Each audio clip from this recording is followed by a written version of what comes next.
What is going on, football fans? Chris Dunn here, head coach of the Sacramento Miners, back at it again with another episode of Miners Live.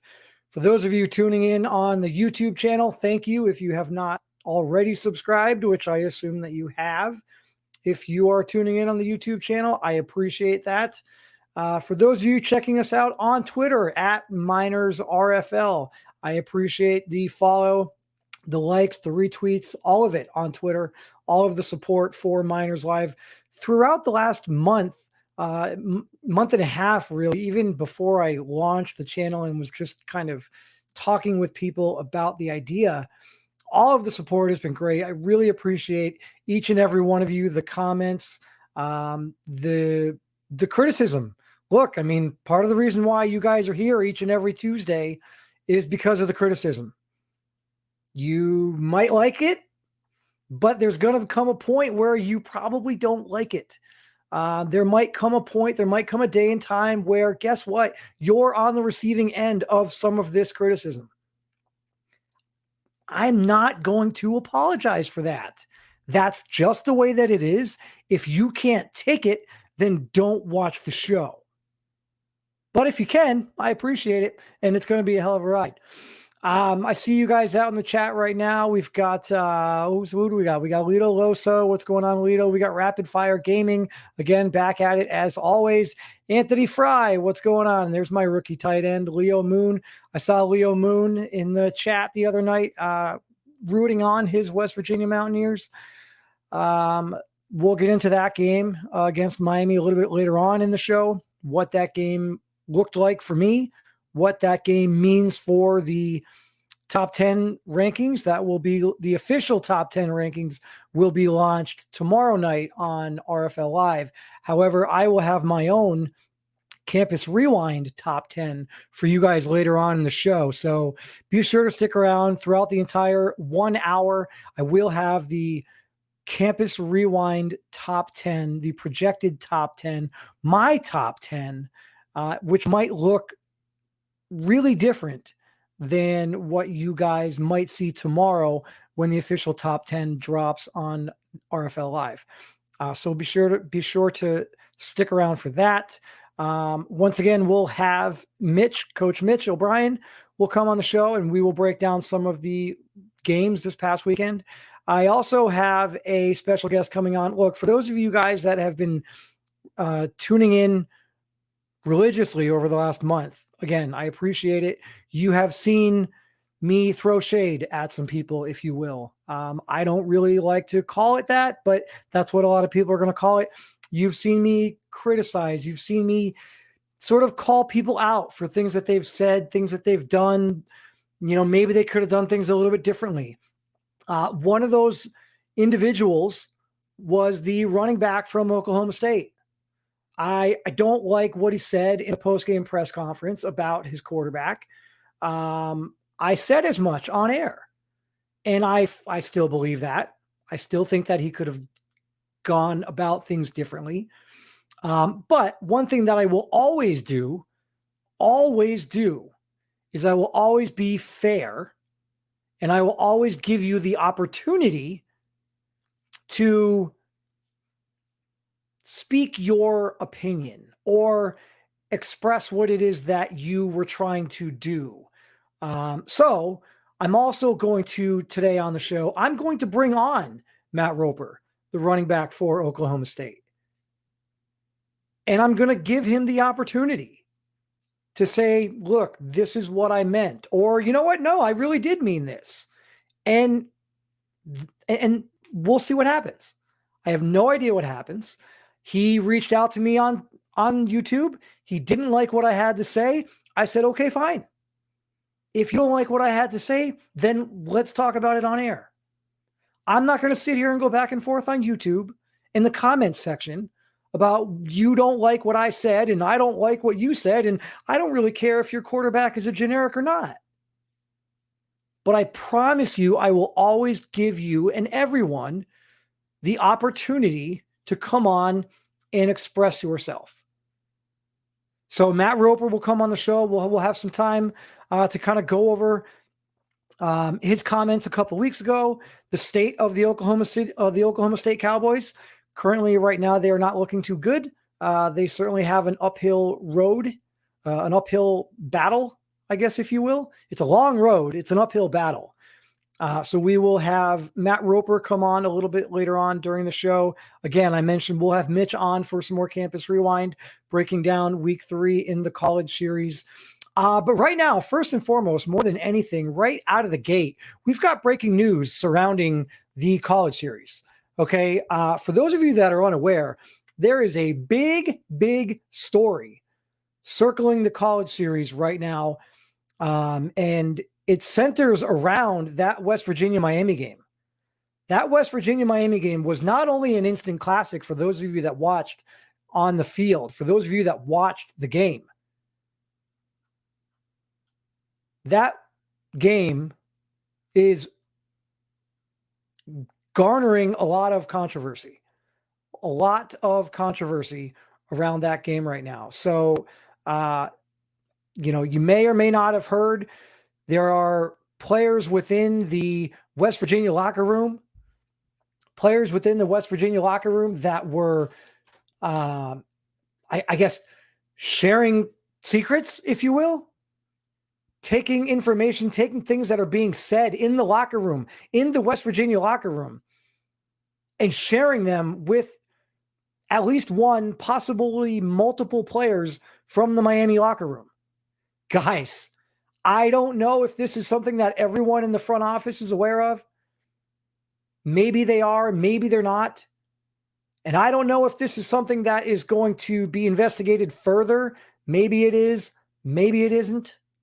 But I'm going to tell you right now, as a coach in the RFL, you would have one shot, one opportunity to capture it or let it slip. No, you would have to come to me and you would have to convince me not to trade you immediately, not to cut you immediately if this came out in my locker room. I have already had conversations with several of the rookies that I recently drafted. This season hasn't even started. I have had multiple conversations, and I know Anthony Fry is in the chat. I have had multiple conversations with Anthony Fry. What you and I talk about in a private conversation is between you and I. What me and you and Jakari Torres and Pablo Frederick and Derek Oliveros and Kenny Forrester and TJ Metcalf, what we talk about in our private chat stays with us. If one of those players starts giving information to another player or another team, I don't have time.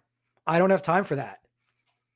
And for 2-star players on West Virginia to be simply having a conversation pregame about what they see in their lineup, what they see in the opposing team's lineup, to simply have a conversation with each other and then find out that that conversation was shared with another player on the other team, that doesn't fly.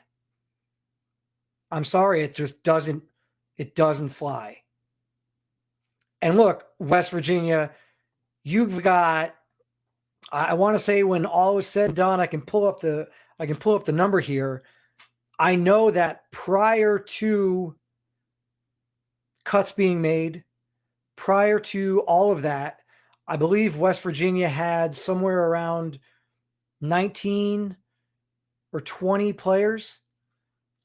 And if you take a look at the West Virginia roster now, I think it got cut down a little bit. But we're looking at 186 all the way to 206. So we're basically looking at 21 players. 21 players on the West Virginia roster. User submitted players. 21 user-submitted players on West Virginia. You know who doesn't have this problem? UCLA. You know who doesn't have this problem? Florida State, USC, South Carolina. Those teams don't have this problem. And it goes back to my point. I stress this ad nauseum to a lot of you. Several weeks ago, you don't have to all go to the same school. Look, former West Virginia Mountaineer quarterback entering the RFL, Leo Moon. Like you don't have to. It's pretty simple, guys. And I'm totally going to have to adjust my camera to tweak this for next time, but it's pretty simple.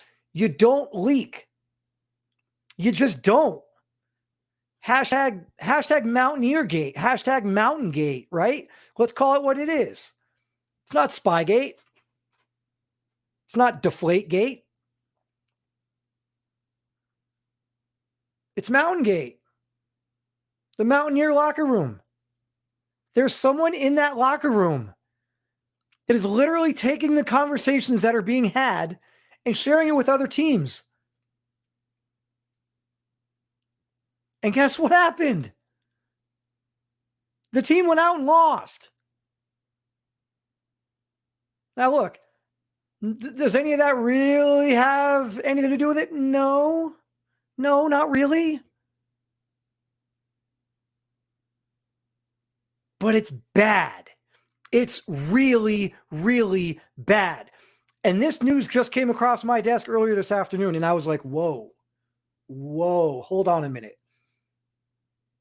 I had to get details. I had to get specifics because I was like, if I'm going to go on air and I'm going to break this story, I need to know more. I need to know what happened. You can see right there at the bottom of the screen, a locker room conversation. We know the players. A locker room conversation between Tajay Gaddy and D'Angelo Smith. Simply talking before the game last night against Miami was leaked and shared to a Miami player. Now, if I am Tajay Gaddy or I am D'Angelo Smith, there's only one other person on that team I trust right now. And that's the other one. If I'm D'Angelo Smith, the only person in that locker room that I really care about or want to have anything to do with right now is Tajay Gaddy, and Tajay Gaddy to D'Angelo Smith. Otherwise, I don't know. Who did it? Who done it? And is it the end of the world? No, maybe not. It doesn't look good. It doesn't look good at all. When you're having conversations in your own locker room, you don't ever expect somebody from your locker room to be going and talking to a player at another school. If you're that tight with someone at the other school, why didn't you go there? If you want to go have conversations with someone at Miami, why didn't you just go to Miami? Why didn't you just go to Miami?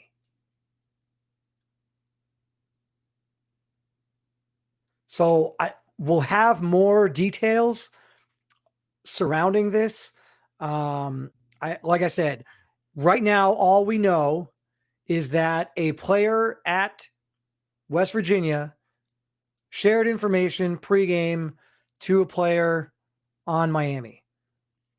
The West Virginia players that were having a conversation, the quarterback and the starting cornerback, simply game planning, talking about the game, what they saw. Here's what I'm looking for. Here's where I think we have an advantage. Here's where I think, we might be able to exploit Miami a little bit.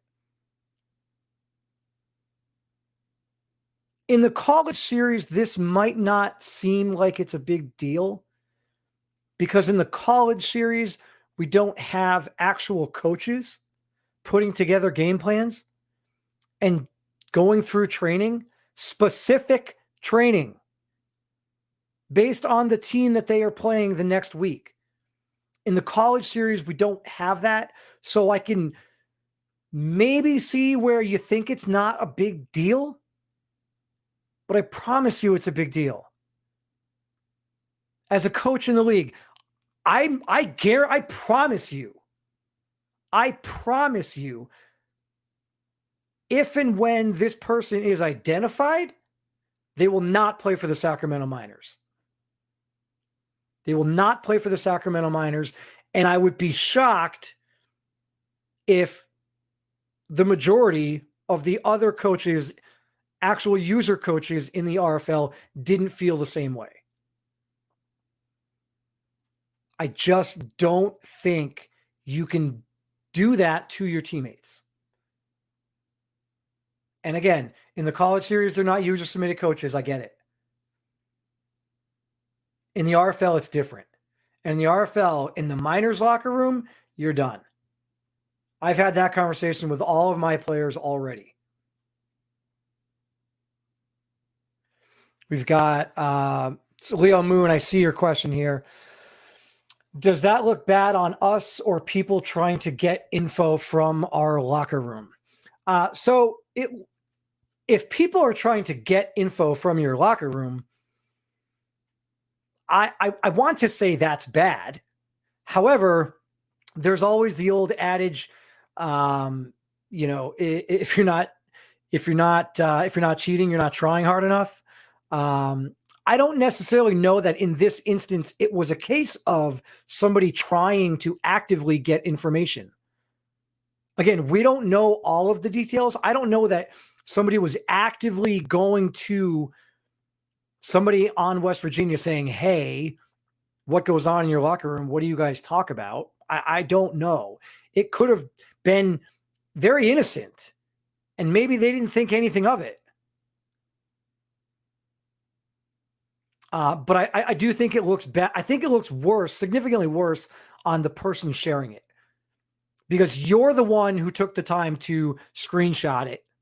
You're the one who took the time to send it to that player at Miami. So yeah, I just don't think that, I don't think that it looks good. I don't think that it looks good for the West Virginia locker room. Right, Keegan Mayer said it right here, right? Like I just said it. Keegan Mayer said it. You got to remember these players might get drafted, so you got to watch how people be acting. He's not wrong. He's not wrong. In fact, he's 100% right. Every single one of you, all 200 plus in the college series, want to go to the RFL. You're not doing this so they can play in college. You know, it's a little bit of a bummer that all of the college series prospects, all of you guys participating in the college series this year, are going to have to go through 2 years. But the goal is to get to the RFL. You think Anthony Fry wants to go back to Texas A&M? Anthony Fry, you're out there. You want to go back to Texas A&M, or do you want to come play for the Miners in January? Like, that's a rhetorical question because I already know the answer. The goal is to get to the RFL. The goal is to play in the RFL. And in an RFL locker room, coaches will lose it if they find out that their players are doing shady business in the locker room and sharing secrets. So really bad. Again, like I said, this is breaking news that just came across earlier this afternoon. So full details not yet known.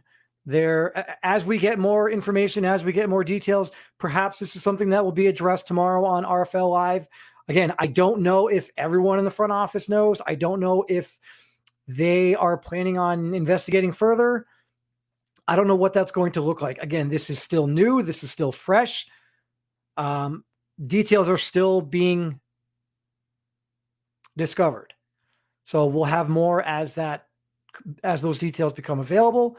And so be sure to follow at Miners RFL. Certainly pay attention to the league social media to try to find out more. And if you're out there, if it's you and you're listening right now, come on the show. If it's you and you're listening right now, I will send out the invite for this show right now.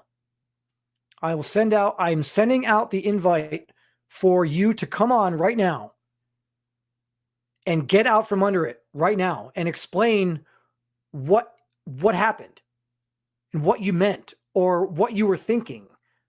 Because it's not good. And the longer this goes on, the worse that it might be. So I am literally sharing the link right now to come on. And if this is you, you don't have to identify yourself in the chat. You don't even have to come on. You don't even have to put your name on the show. You don't just click on the link. All you have to do is click on the link. It's in RFL chat. I just put it out in RFL chat right now. You don't have to put your name up on the screen. You don't even have to come on video. You can simply be voice and you can be blocked out. You can come on and real quick explain the situation and what happened, why you did it, and get out from under this, because I don't think it's going to get any better.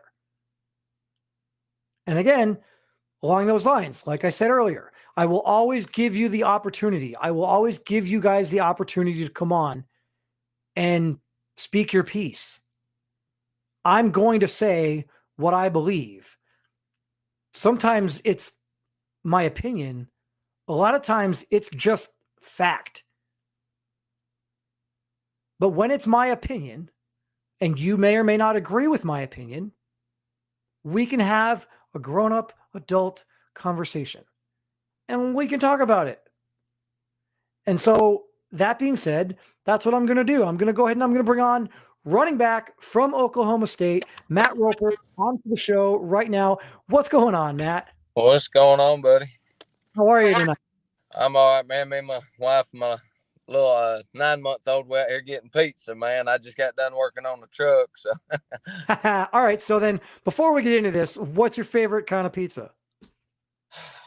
Honestly, it's my wife, man. She's the pregnant one, so I let her pick what we eat 90% of the time. As long as you can promise me that you will never put pineapple on your pizza, we'll be good. No, man, that ain't how we do it around here. All right. No pineapple on pizza. Deal? Man, it don't belong. Right. That's a meat thing. All right. No pineapple on pizza and no throwing your quarterback under the bus, man. Come on. Well, so what had happened when I got asked the question, how I was liking it at Oklahoma State so far, I've really roundabout enjoyed it, like I was telling my wife earlier, we lost those games as a whole team. I really wasn't putting blame on just him or, just one particular person. It was kind of like you see the we call them conferences after the game. The press conference. Yeah, that's it. Yeah, right. So I was kind of answering it, because I know a lot of guys, we like to try to keep this as realistic as possible. And so I was just answering, from what I saw from my quarterback and, what he was saying in game, in the live chat. Sure. Just kind of repeating that. And as far as, like I said, myself, I'm not claiming to be the best or nothing like that. I think I have a lot of work to do myself. We can develop better as a team. Taylor Wilson, he really showed out versus Penn State, man. Like he just completely turned his whole game around in the third game, even though we lost. He was playing really well. Yeah. All right, so I'm going to pull this up because obviously I felt strongly that I didn't agree with the way that you worded it. And again, maybe it's not exactly how you meant it. Yeah. But so for those of you that don't know exactly what it is that we're talking about, what was it, week 2, right? Was it the week 2 matchup? Yeah. Matt? Yeah. So the week 2 matchup didn't go so well for Oklahoma State. And this is the comment here that you made during the press conference. I'm honestly happy with mostly everything on the team. We need to work on the O-line, and our quarterback needs to feed Hayes more and get rid of it better and work on accuracy. So, I don't know. it seems to me like you're kind of saying your quarterback stinks. He's not accurate. He doesn't know when to get rid of the ball, and he can't find the open man. I mean, am I wrong? Well, I just think that I mean, like a lot of with a lot of the quarterbacks right now, there's a big thing about them wanting to turn around 2 or 3 times and then try to find a man, or the O line's not getting them enough time to find an open man.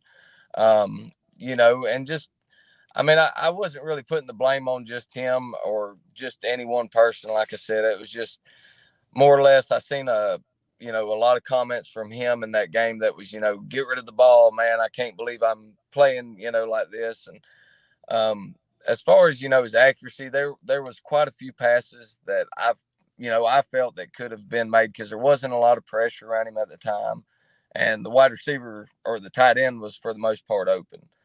And I know things happen, and the ball can slip and all kinds of stuff. I felt like he kind of dropped the ball, so to speak, in that game. But like I said, this game, nothing but praise to him, man, because he really showed up and really.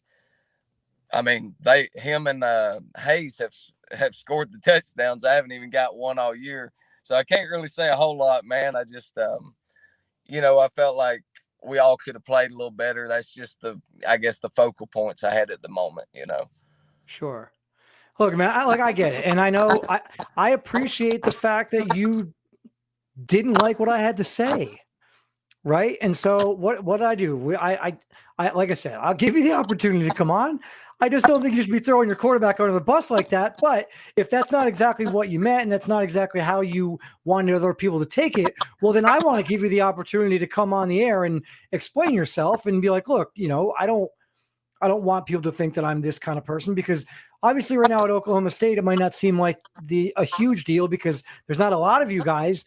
Yeah. But if and when the time comes and you get drafted to the RFL, you're going to be in a locker room with, 4, 5, 6, 7, 8, 9, 10 other guys, and they're all playing skill positions and they're all starters or they're working their way to be starters, and you don't want that animosity. You don't want that divide in the locker room. Look at how we opened the show. We got West Virginia sharing trade secrets with other schools, right? I mean, you can't have that stuff. So yeah, I appreciate you. I appreciate you coming on. I appreciate you, being open and honest with me. And again, I wanted to give you the opportunity to come on. So Matt Roper, best of luck the rest of the way, and good luck at Oklahoma State. Hope we can get you guys in the win column someday soon.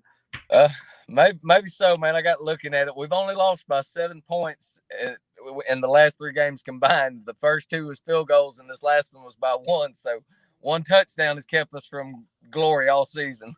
All right, so you got to figure out how to win the close ones. Matt, appreciate you. Appreciate the time. Appreciate you coming on the show, buddy. Yes, sir. All right, take care, man. Matt Roper, running back for Oklahoma State. Guys, they haven't got a win yet. Haven't got a win yet all season. Obviously, it's only 3 weeks. But, when you call out your quarterback, say that he's not accurate, that he should be throwing the ball here and there, I'm going to be like, well, hey, man, what good does that do after week 1? Or I think it may have been week 2. What good does it do? So week 3 is in the books. We look ahead to week 4. And as we look ahead to week 4, I'm going to go ahead and bring on my good buddy Mitch. We're going to break down what we saw in week 3. I'm going to ask Mitch a couple questions. Who looked good? Who looked like, no, maybe not so much. So without any further ado, Mitch, what's going on, buddy? Welcome to Campus Rewind here on Miners Live. We back. We rocking the Snowhawks merchandise today. There you go. Pineapple. What size did you get in that hoodie, Mitch? I got that same hoodie for the Miners. And I'm a large. I'm a large, every 6 days of Sunday. I am a large through and through. Mm-hmm. I got a large in that hoodie, and I swear it barely fits my wife, who's like a small. Did you have to get 3 sizes up in that thing or what? I think it's an XL. Actually, interesting fact, Mike O'Neill bought this for my birthday for me.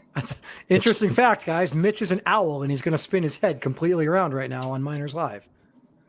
Did you guys not know that?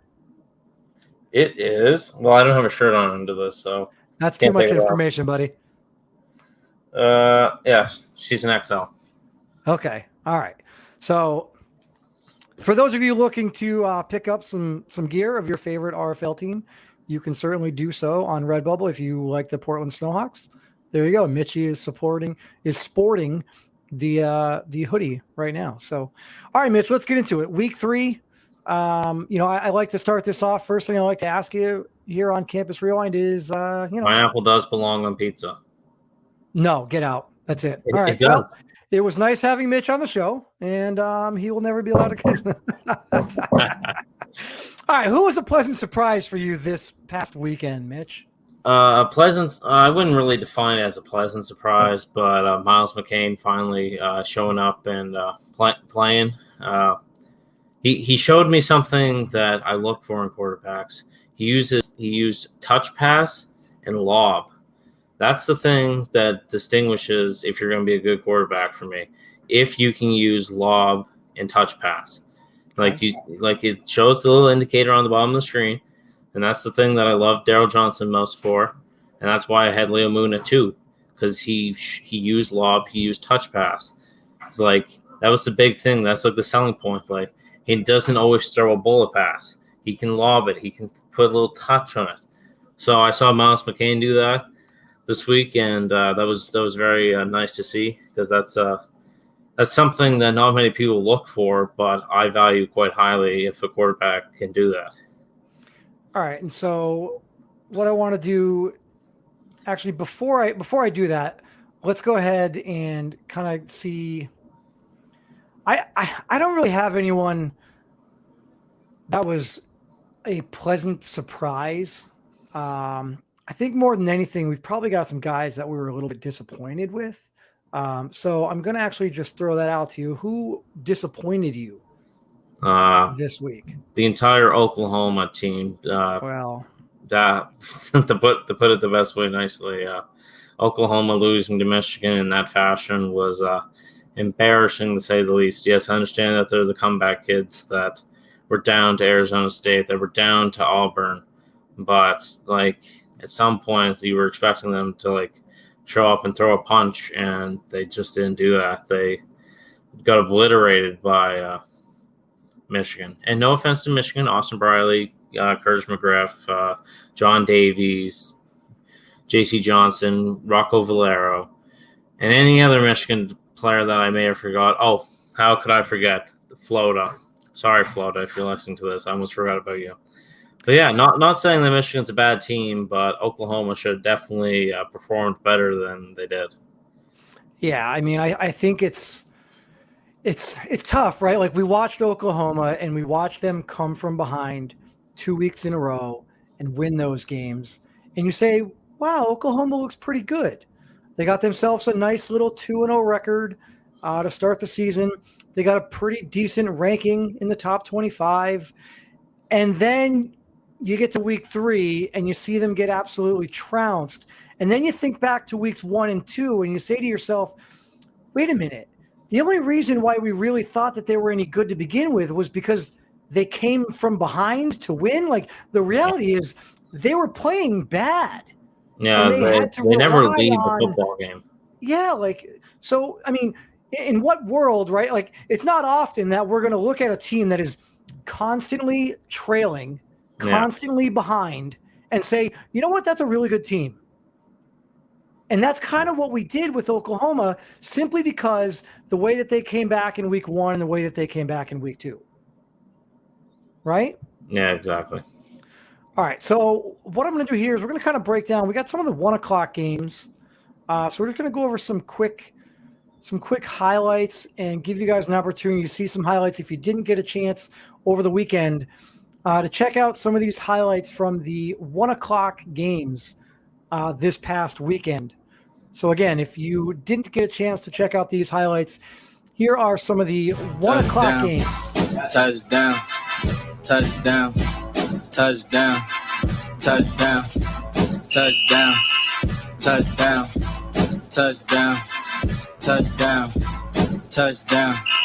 touchdown, touchdown, touchdown, touchdown, touchdown, touchdown, touchdown. It's a brand new season, been a long wait. Saw some players up, put them on my highlight tape. College series here, gotta hear my name on draft day. AR in the pocket, automatic, that's a closed case. Excitement building up, I ain't been asleep in 3 days. Gotta make a statement to the scouts on the first play. Only way to win, you gotta dominate in each phase. Offense, defense, and can't forget the special teams. I ain't work for nothing, went to summer camp with 2 a days. Gotta win the natty, only satisfied with first place. I hear them haters hating on my team, but I ain't hearing them. If they line up on the other side, then we ain't fearing them. One fall. All right, so there it is. All the 1 o'clock games from this past weekend. Mitch, one thing we saw on there was TCU. I know that you were a fan of TCU heading into the college series.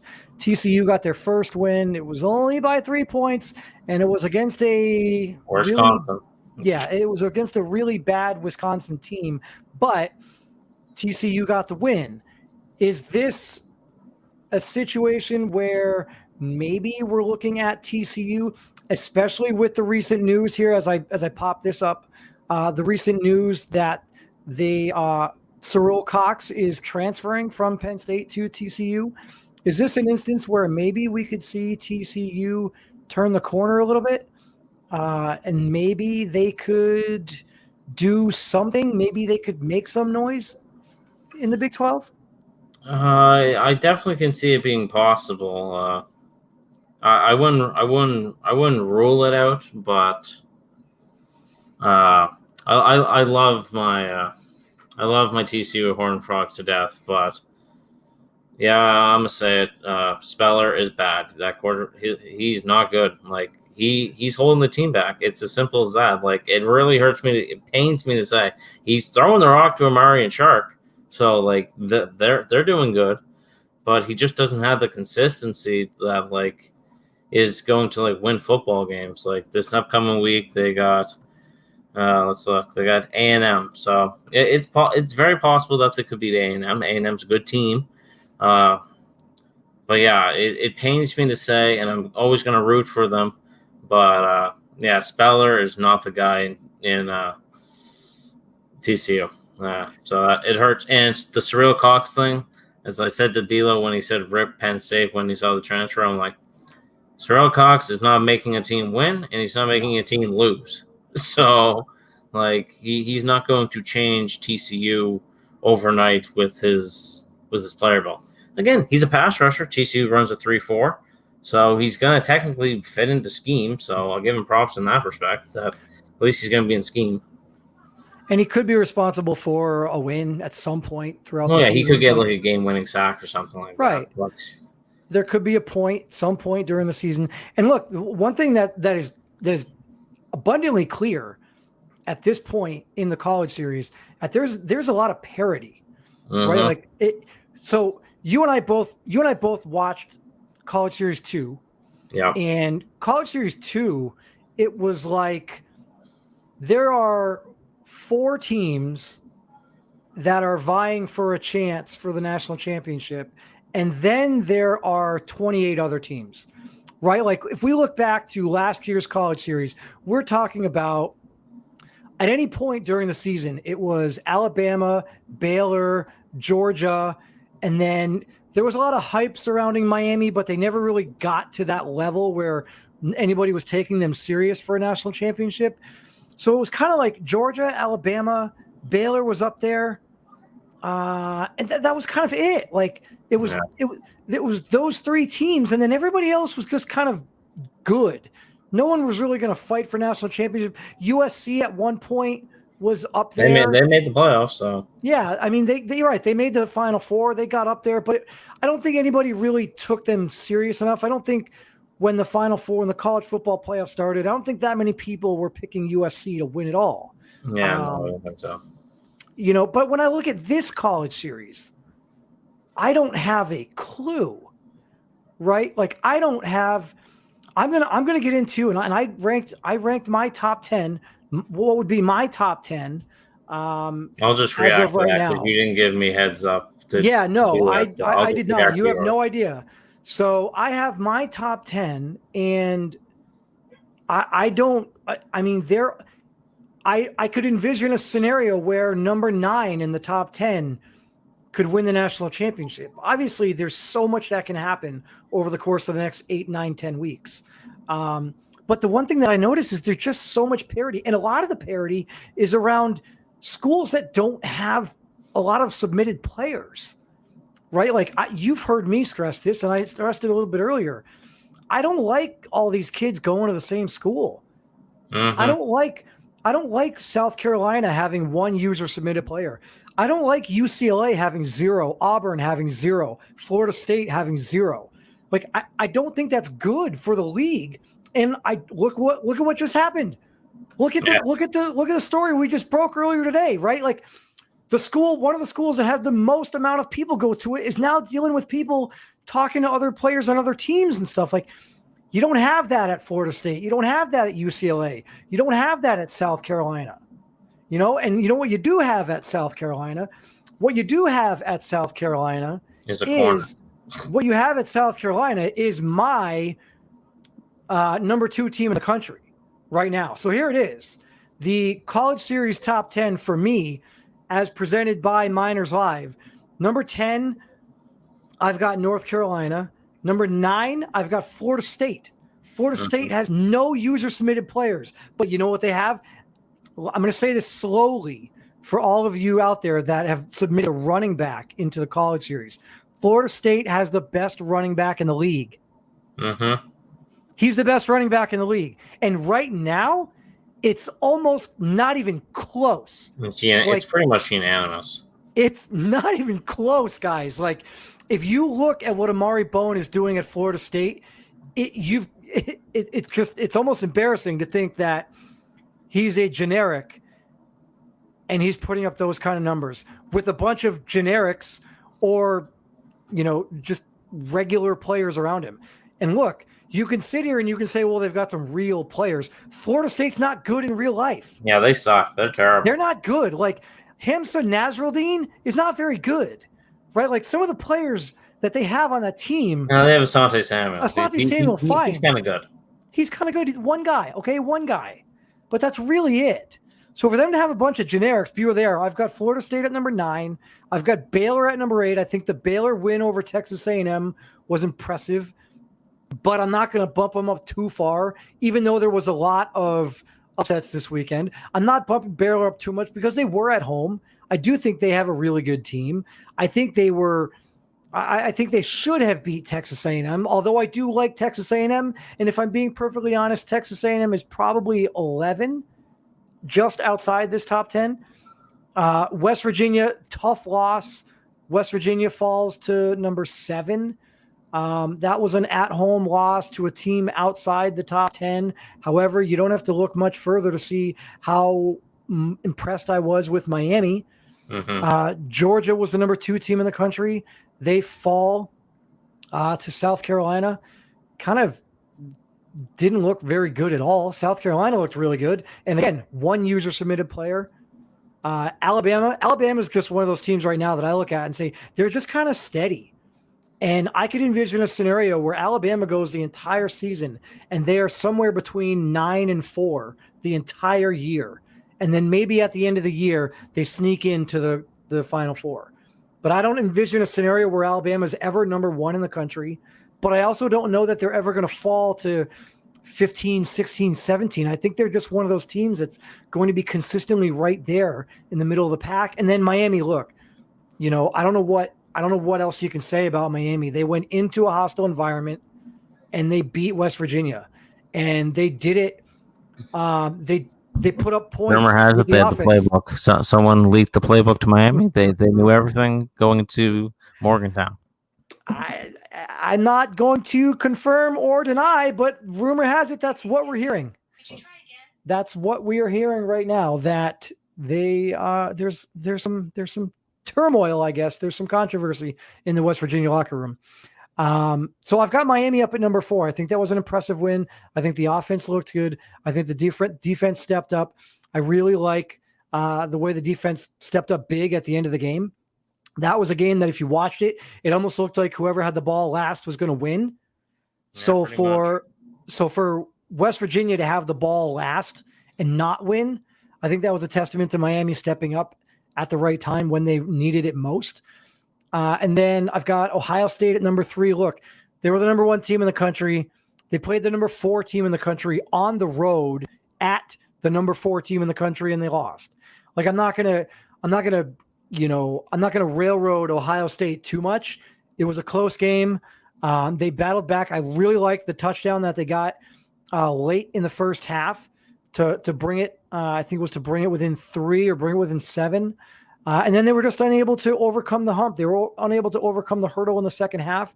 USC held on for the win. South Carolina, the big win over Georgia, moves to number 2. And then USC in at number 1. I don't know that you can really – I don't think there's any disputing that you have to put USC at number 1 right now, the way that they looked against Ohio State. Mitchie, what do you got looking at this top 10? Give me your biggest takeaway here. I would say probably it being Florida State being up at 9. Yeah. Where would you have Florida State? They entered. Okay, so they played Iowa. Florida State was, I think, 16th in the country, and they absolutely whooped Iowa. Like, they embarrassed them. Iowa. They definitely won that game in convincing fashion. I don't know. I'd probably have like Florida State like 12, I guess. Okay. So, so I know one team, right? Like, there's a couple teams that could probably look at this and have a little bit of a gripe, especially sitting here talking about Florida State. One of those teams could be Notre Dame, right? Yeah, that's the team I was just about to say.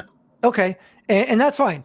But Notre Dame, look, you got waxed by Clemson, and you didn't look very good against Florida State. So the only game that I look at for Notre Dame and I say, wow, they were really impressive, was the game against Penn State. And they didn't look good in the beginning of that game. So I look at Notre Dame and I really feel like they've played 12 quarters of football. And in those 12 quarters of football, I can probably count 5 of them, maybe 4 of them, where they played really good. They just happened to get 2 wins out of it. Right? And then what's the other one? Maybe Texas A&M? Who else do you who do you not see here in the top 10 that you would have put up? Let's say Florida State. You said you'd probably have Florida State down at 12. You mentioned Notre Dame. If it wasn't Notre Dame, who is the team that you're looking at that isn't here that you would put here? This is going to be a little crazy, but Louisville. Okay. Louisville has looked really good for the first 2 weeks. Obviously, we didn't get to see their game against Tennessee because the stream corrupted, and then the second game they went to the wire with Iowa, but they look really explosive. And even in that loss to North Carolina, like they didn't look bad. They played really good. They put up a solid performance. Like, obviously the Tar Heels are a very respected team, obviously coming in for 10 for you. But yeah, like I definitely think Louisville has definitely put a lot of people on notice, similar to the Gamecocks, the Trojans, obviously Florida State. But yeah, so like, yeah, no, I'd throw probably Louisville up there in the mix. Okay. So one of the things I looked at too was upcoming schedule, right? So it's very easy for us to kind of take a quick peek at the schedule. And when we're talking about the ACC there, sort of the bottom 10 teams, if you look at Florida State, they've got Louisville coming up, right? So we're sitting here looking at a scenario where this weekend, Florida State's going to travel to Louisville and they're going to play them. And so if Louisville wins that game, then to your point, Mitch, yeah, they're now in the top 10. You know, I think there's a lot of scenarios with the next week or the next 2 weeks where some of those teams at the bottom half of the top 10 or just outside the top 10, they're going to get their opportunity to earn their way in. You know, and it's not just Florida State versus Louisville. There's another one, I believe, North Carolina, right? UNC's got Penn State. Oh, but then UNC's got South Carolina. Yeah. Right. So in 2 weeks, we're going to be talking about UNC versus South Carolina. Let's assume that UNC gets the win against Penn State next week, and South Carolina gets the win. Oh, no, they're on a bye. South Carolina's on a bye. So South Carolina is going to go into that game against UNC at 3-0. Possibly the number 2, number 3, number 4 team in the country.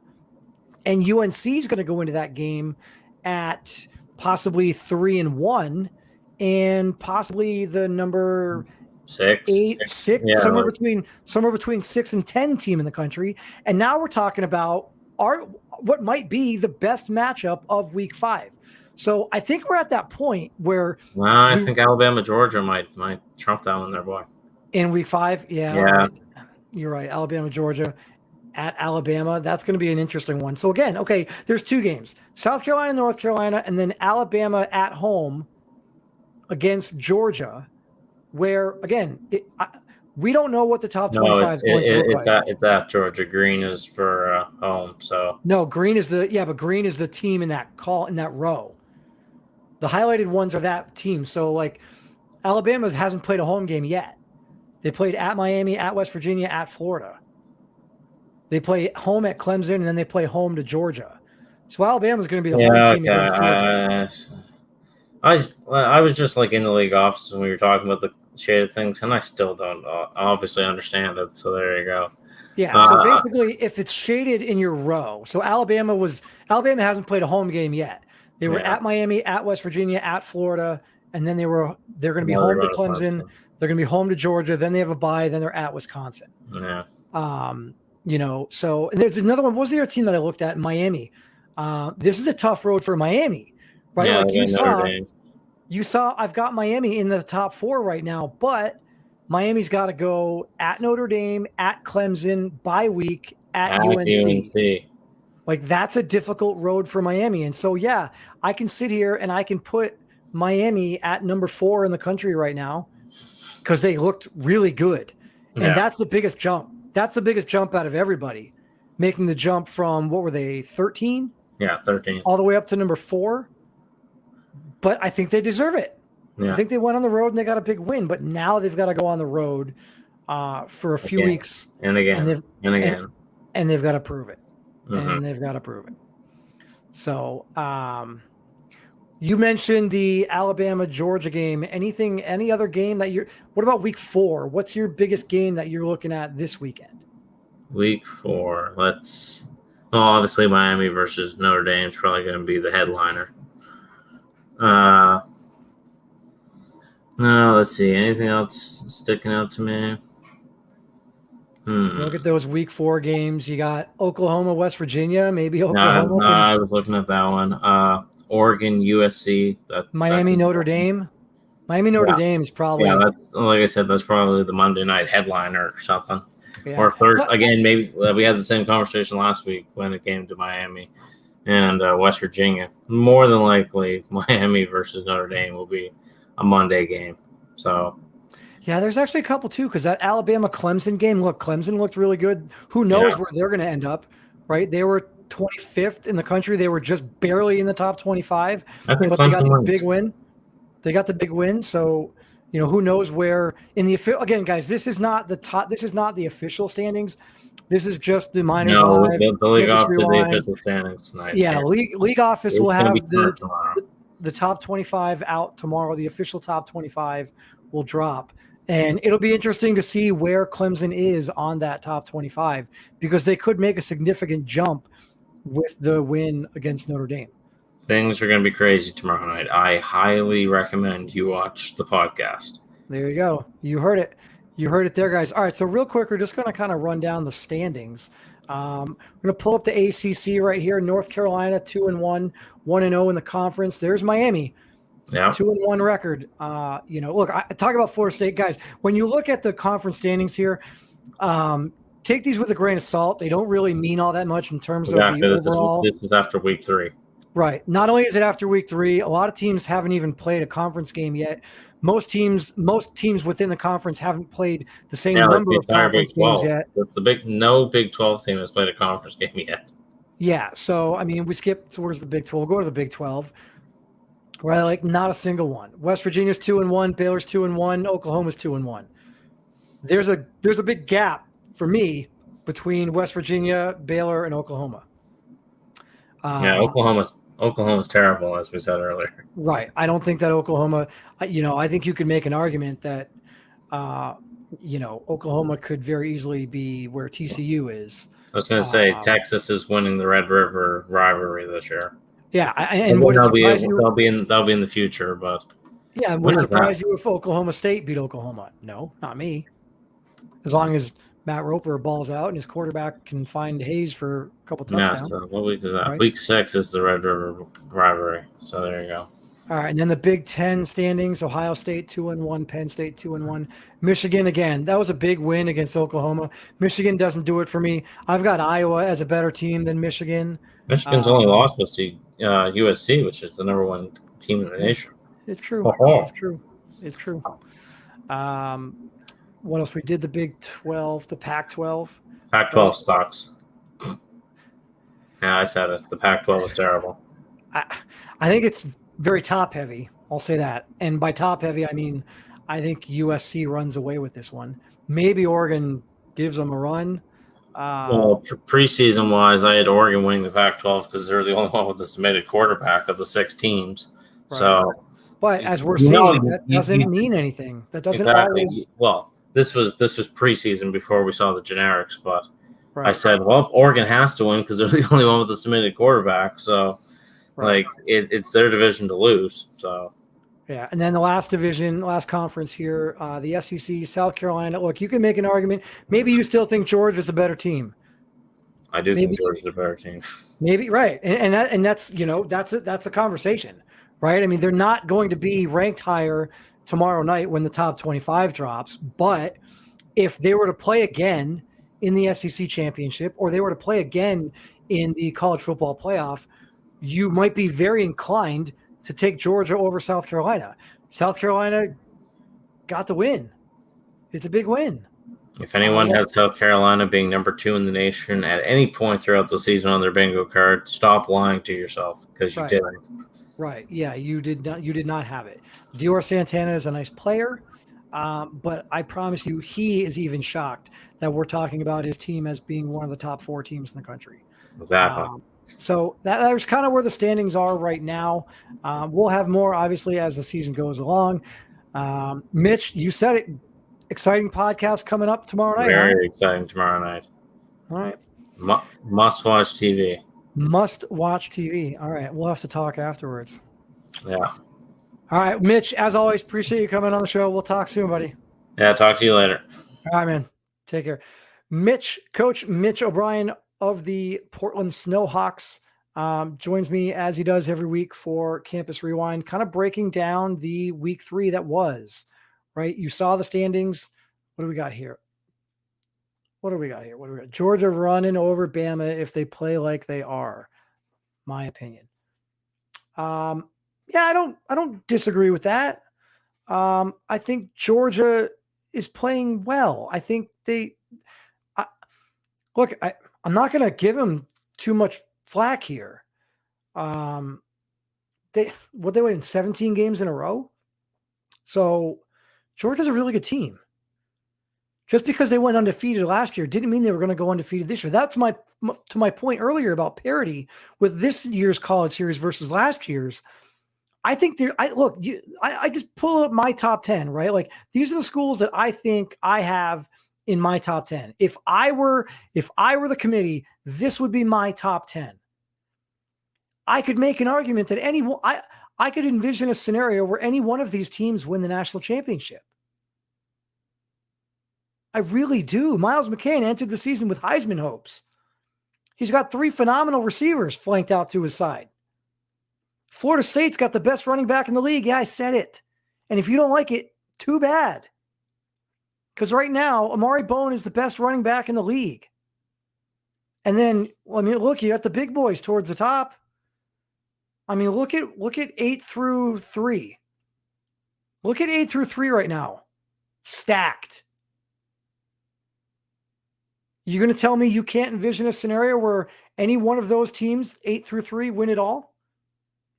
I think you're kidding yourself. I think the interesting thing is going to be to see what happens with these number 1 and number 2 teams, because I do think that tomorrow night we're going to see USC and South Carolina released as the number 1 and number 2 teams in the country. I think we have to, right? They're the only remaining 3-0 teams. And they just came off very impressive wins. So you kind of have to put them at the top. It'll be interesting to see what the front office does with some of the middle of the road teams. I'm curious about Florida State. They absolutely blew away Iowa. Could they jump into the top 10? I have them in the top 10, but maybe they don't. What about Clemson? They were 25. They beat up Notre Dame, who was number 5. What about Notre Dame at number 5? Where do they fall? Does Notre Dame fall outside the top 10? I had them outside my top 10 simply because I didn't think they looked that good against Florida State. And they got the loss to Clemson. Maybe Clemson's got a good roster on paper. And maybe 4 weeks from now, that Clemson loss might look like a quote unquote good loss because Clemson goes on a run. It remains to be seen. But again, you heard Mitch, guys. Big podcast tomorrow. Big podcast, RFL Live. I believe they're going to have that going off at 8:30, so be sure to check that out, 8:30. If you haven't already subscribed to the YouTube channel, be sure to do so. You can check out the YouTube channel, Sacramento Miners RFL. Please, guys, I think we're at 59 subscribers. And I don't know if you saw this, but I did tweet this out at Miners RFL. When we hit the 100 subscriber mark, when I reach the 100 subscriber mark, I will be giving away a t-shirt. I'll be giving away a Miners t-shirt to one lucky subscriber. All you have to do is subscribe to the YouTube channel and also follow us on Twitter and retweet that sweepstakes, that contest giveaway.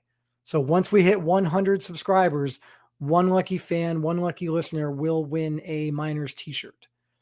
So that's kind of cool too.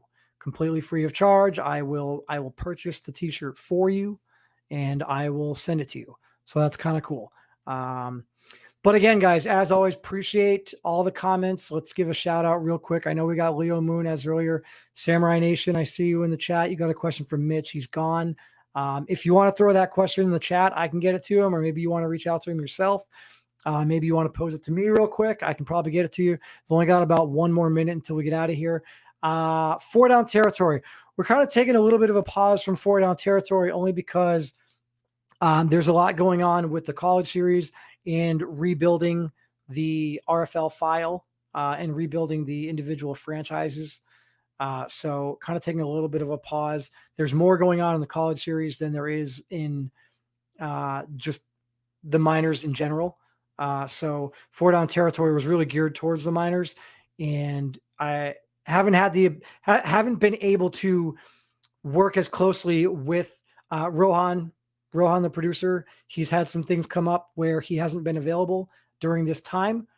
So it's been kind of difficult for us to get together on some of that. So for anyone else that's out there that does have some experience or is interested in being part of the show, if you do have some broadcast experience or you would like to possibly be a part of Miners Live, Campus Rewind, as a producer or get involved somehow, please let me know. By all means, you can reach out in Discord, and we can have a back and forth, have a conversation. I can bring you on the show and we can talk a little bit there. So whatever you guys are interested in, please, as always, let me know in the comments on YouTube. Follow along at Miners RFL on Twitter. And on Instagram as well, at Miners RFL on Instagram. Alvin Mack, I see you. Great win this past weekend. It'll be interesting to see where the Baylor Bears end up in the top 25. Again, I had them just barely inside the top 25. So we shall see. But again, thank you everyone for tuning in. Again, at Miners RFL on Twitter, at Miners RFL on Instagram. And please subscribe to the YouTube channel. Once we get to 100 subscribers, one of you will get a free t-shirt. So that's kind of cool. Free t-shirt once we hit 100 subscribers. Until next time, guys, don't forget 8:30 tomorrow night, RFL Live. Until then, this is Chris Dunn, head coach of the Sacramento Miners, tuning out for Miners Live. Take care, everybody. That's the wrong button.